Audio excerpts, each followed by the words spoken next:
Well, hello, all of my students. I hope you're having a fantastic day. My name is Jay, and welcome to another English lesson here on the channel, where I have the opportunity to help you with your English comprehension, vocabulary, and your English fluency.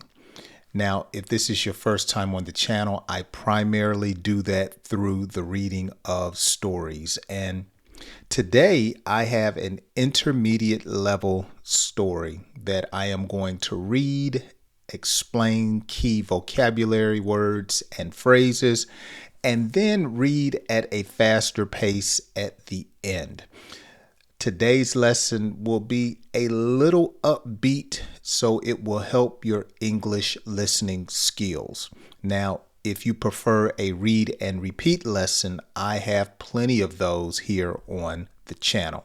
And you can go down in the description and follow some of the links that I have to my playlist to help you to improve your English.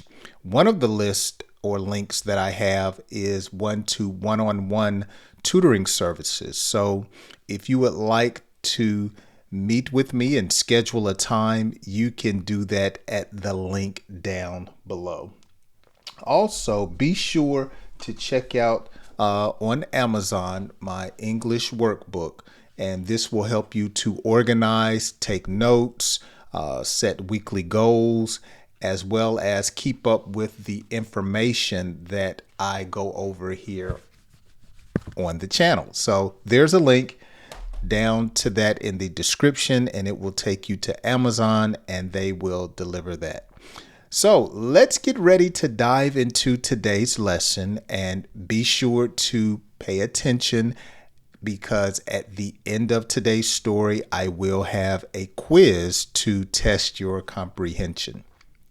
Let's dive into today's lesson for a little bit of learning and laughter. Stacy sat at the kitchen table, her mind a whirlwind of thoughts. She had always known her parents' jobs were demanding, but today she learned the true extent of it. Okay, so here we have Stacy, and notice sitting at the kitchen table, her mind a whirlwind of thoughts. Her mind a whirlwind of thoughts. So when your mind is a whirlwind of thoughts, it has to do with having a lot of things on your mind. Think of it as a natural whirlwind, a tornado, a storm with high winds, and there's a lot of debris sometimes in the air, things blowing around. The same thing when you have a whirlwind of thoughts, or shall I say it's similar. You're wondering, pondering, thinking about a number of things. And so Stacy was thinking about her parents' job. Okay. Notice here it says that her parents' jobs were demanding. Demanding. So something that is demanding requires a lot of you. Okay. You might say this relationship is very demanding. Or you might say my pet demands a lot of my attention and time. Okay, so someone or something can be very demanding. Okay, now she wanted to learn the true extent of her parents' jobs. Okay, the true extent. True extent has to do with knowing what something is, the purpose, the meaning, discovering what a person does, the true extent, or you might say an explanation. Okay, tell me what you do. I need to know the true extent or the explanation.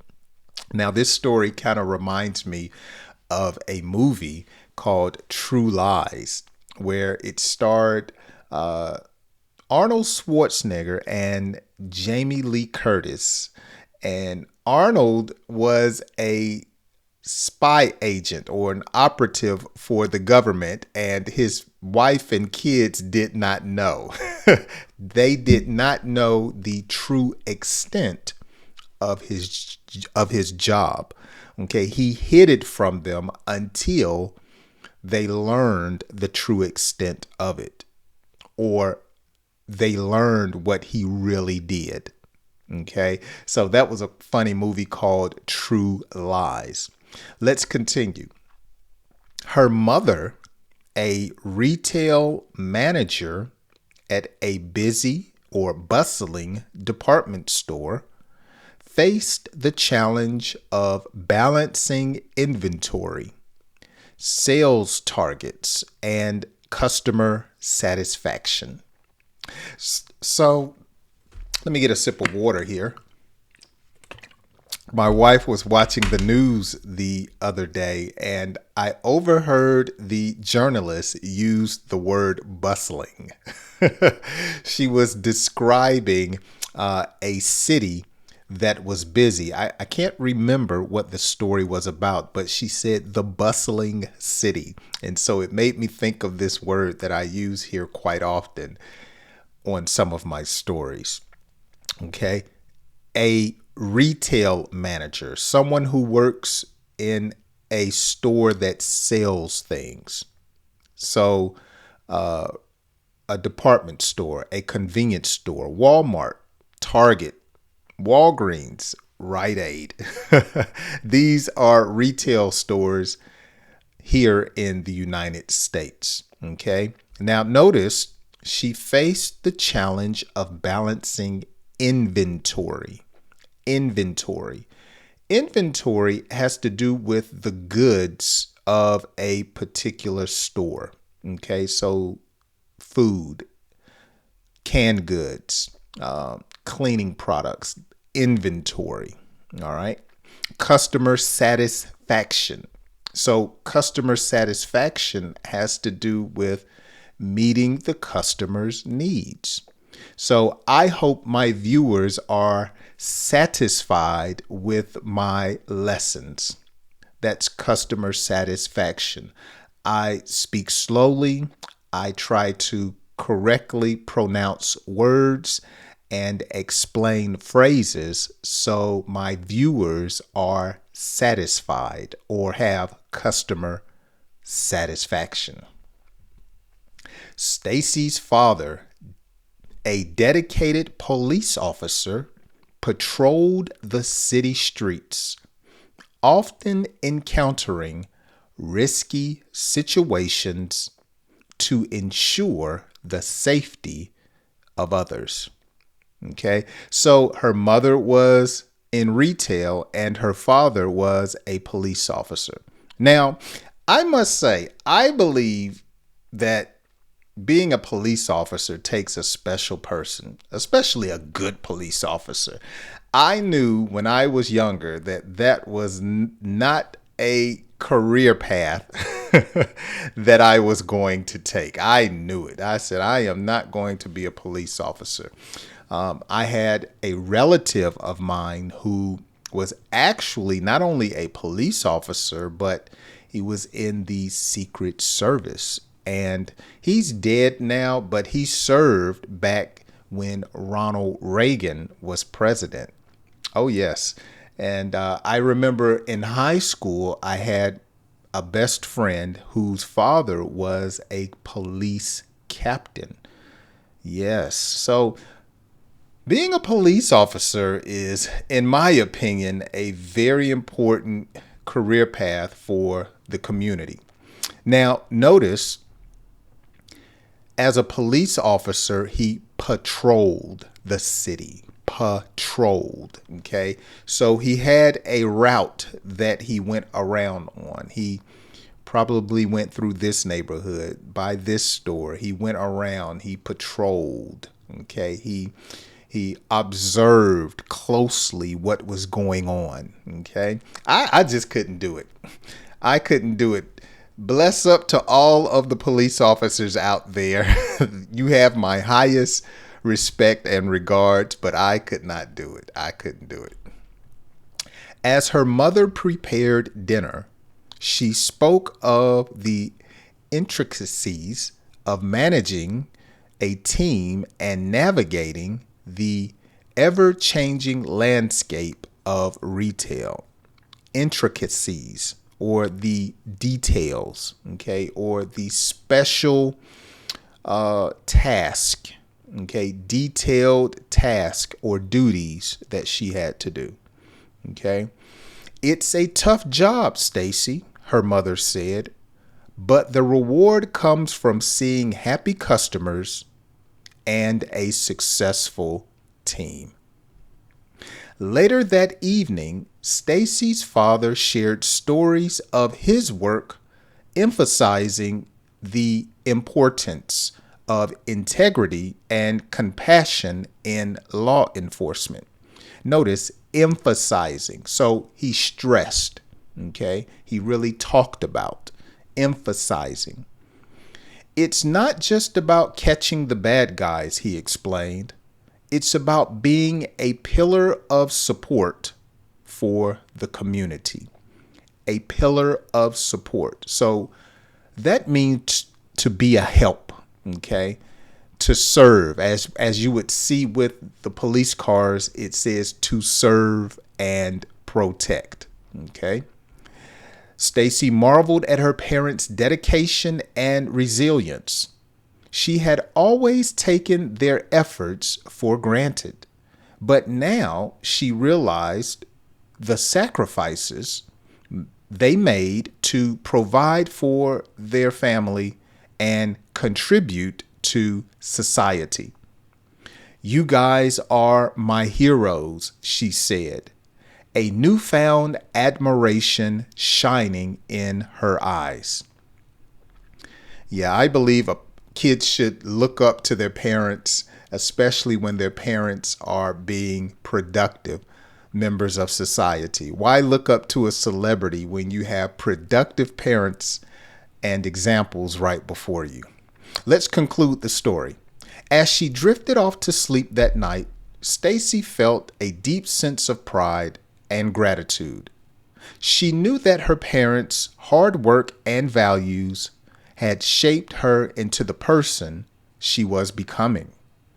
With a newfound understanding of their roles, she vowed to make the most of the opportunities they had worked so hard to provide for. Oh, I love it. Go ahead, Stacy.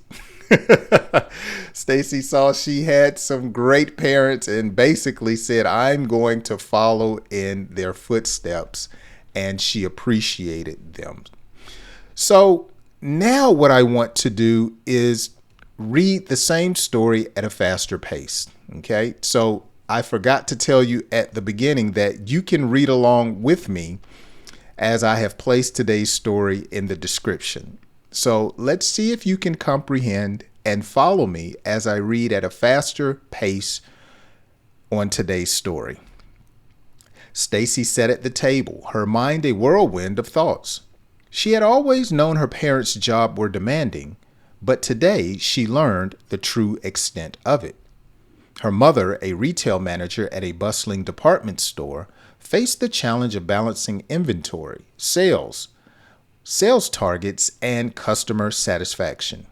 Stacy's father, a dedicated police officer, patrolled the city streets, often encountering risky situations to ensure the safety of others. As her mother prepared dinner, she spoke of the intricacies of managing a team and navigating the ever-changing landscape of retail. It's a tough job, Stacy, her mother said, but the reward comes from seeing happy customers and a successful team. Later that evening, Stacy's father shared stories of his work, emphasizing the importance of integrity and compassion in law enforcement. It's not just about catching the bad guys, he explained. It's about being a pillar of support for the community. Stacy marveled at her parents' dedication and resilience. She had always taken their efforts for granted, but now she realized the sacrifices they made to provide for their family and contribute to society. "You guys are my heroes," she said, a newfound admiration shining in her eyes. As she drifted off to sleep that night, Stacy felt a deep sense of pride and gratitude. She knew that her parents' hard work and values had shaped her into the person she was becoming. With a newfound understanding of their roles, she vowed to make the most of the opportunities they had worked so hard to provide for her. All right. Go ahead, Stacy. I'm happy for you. So let's get into a few quiz questions today to test your comprehension and understanding of today's story. Number 1, and you can answer these down in the description. How do Stacy's parents' occupations or jobs influence her perspective on the value of hard work? Now, I told you this was an intermediate lesson, so I phrased the questions a little bit different. So let's see if you understand that. How do Stacy's parents' occupations influence her perspective or her thoughts on the value of hard work? Number 2, in what ways do Stacy's parents' careers reflect the importance of community and service? Number 3, how might Stacy's understanding of her parents' professions impact her own aspirations and goals for the future? Now that one's fairly easy, okay? And number 4, what were your parents' occupations? Okay? What did your parents do when they worked? Or what do they do if they still work? Just briefly let me know. I'm curious. I love learning new things. What did your parents do when you were growing up? Or if they still work, what do they do? Well, that's going to do it for today's lesson. Be sure to check out the links below in the description of today's lesson. Also, if you desire some one-on-one English tutoring, I am available. I do have a link down below that you can follow and you can schedule a time with me. Now, if today's lesson has been a help to you, be sure to share it with a friend. I know it will help them also.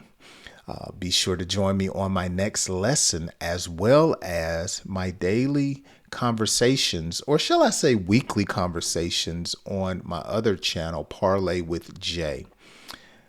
Until next time, enjoy your day, and I hope you join me on my next English lesson.